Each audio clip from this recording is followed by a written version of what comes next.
Well, hey, everybody, welcome to yet another season of Conversations on Couches. I'm really excited about this particular season because we get to hear from and chat with some of the people that we support who are doing great work around the country and around the world. And so we kick off season 3 with a conversation with Susan Mack. Susan, we've been supporting her for a couple of years. She's been doing work with students in Kenya through the Navigators. And like all of us, this COVID moment has interrupted that, disrupted that, and sent her off in a new trajectory. So excited to hear a little bit from you, Susan. So how about you start us off by just kind of reminding us what you were doing initially, how you ended up in Kenya, what that project was all about. Just kind of remind people of what your mission was there. Sure. Great. It's nice to talk to you guys. I am currently in Colorado Springs, but usually I am in Kenya and I do work with college students. So I would go on campus and lead Bible studies and also large groups. So just helping any students that wanted to know more about how to read the Bible and how to grow in their faith and just walking them through that process. So I did it in Nairobi, in one of the larger cities there. So worked with a small team and was led by Kenyan Navigator staff. So it was a great chance to have a multicultural training experience and work environment. So that's basically it.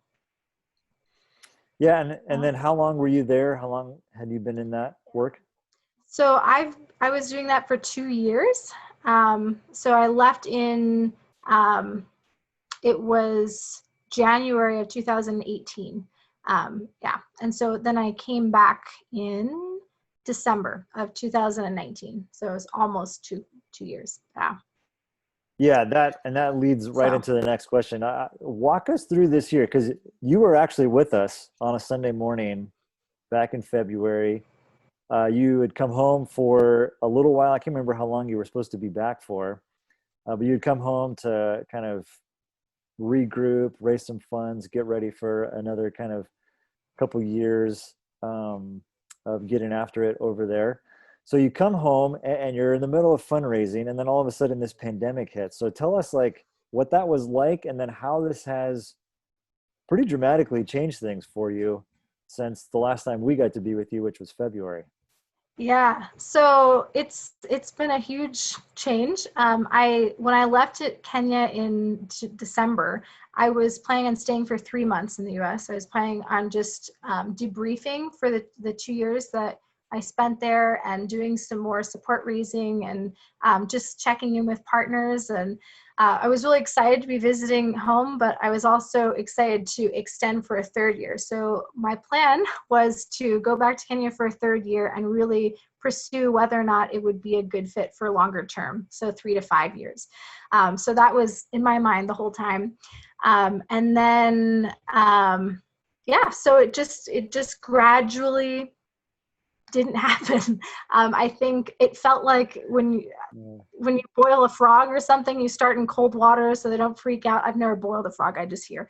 And then you gradually heat up the water until they're boiled and they don't know it. And I felt like that. Like I didn't know when I was boiled. I didn't know when the Kenya option had finally closed until it really had. So in August, they started the conversation of whether or not it would be possible to go back, and then the door closed in September.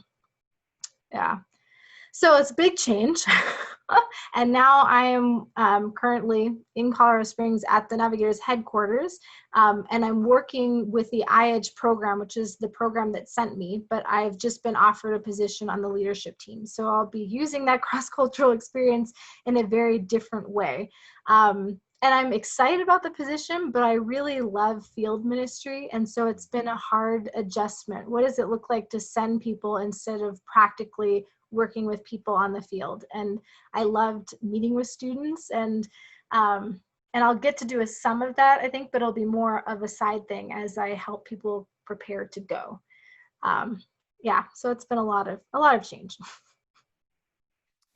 Yeah, and so that really leads into, I think, my big question and part of our conversation, which is, for everybody, this whole year has been about um, whatever plans we had kind of being turned upside down, holding things loosely, not being sure what the future holds. And in a lot of ways, that's hard and tiring and exhausting, and I think people have really struggled with that. On the other side, there is this kind of unique opportunity to see God work in ways that maybe we don't get to see when we have everything planned out and things are just kind of like going along with the plan.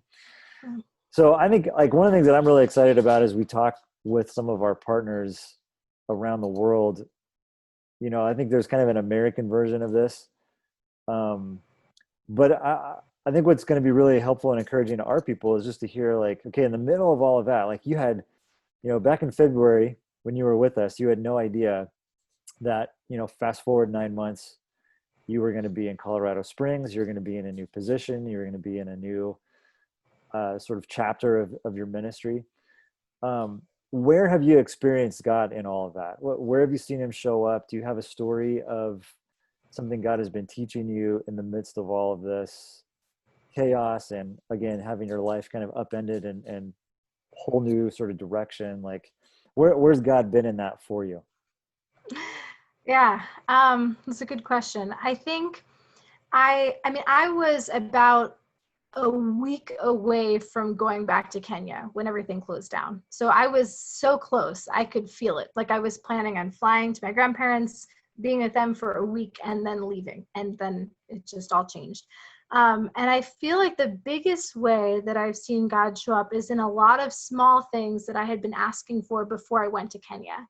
A big thing for me was I really had always wanted to minister to my friends or share with my friends my faith, but I just didn't quite know how to do that organically. And also my sister isn't a Christian and one of my best friends. And so I had been praying about all of that for years through college, and just never, I felt like God never really gave me good opportunities or enough time to really invest.